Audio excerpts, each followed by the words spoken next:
Good evening, everyone. So, like Chris talked about, connection is extremely important, and in order to build connection, you have to have a positive communication style, and that includes a compassionate and kind manner when it comes to not only your colleagues, but the people we serve.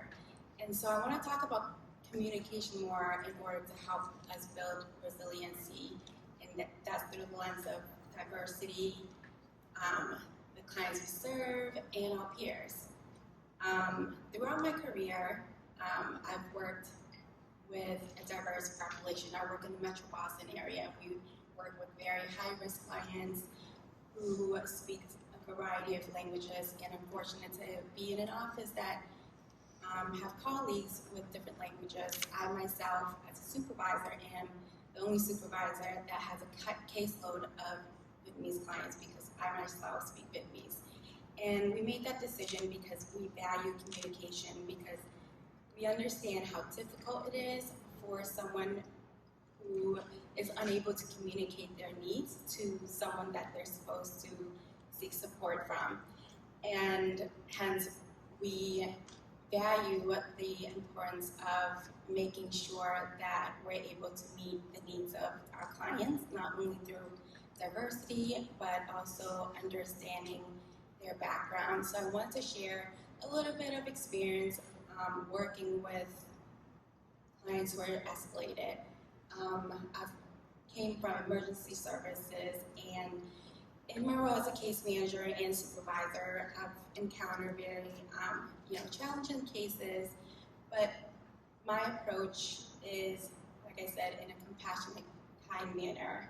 I'm going to point out the obvious. I am 4'11", so a lot of times when I meet with clients, either in our lobby, in front of campus police officers, usually they would ask if I need help or if I need them to sit next to me, and I choose to ask that they remain where they are, and for me to just support the person on my own. And despite anyone being escalated, I'm also very soft-spoken. Exactly how I speak now is how I would approach any situation. And through my calm manner, I sometimes also integrate sensory-based approaches. So stress balls, offering water, offering them space if they need it, because we all have bad days, right? And so I think just being able to take time and listen to them, offering even a pen and paper, having them write down their feelings or draw it out, it's extremely important.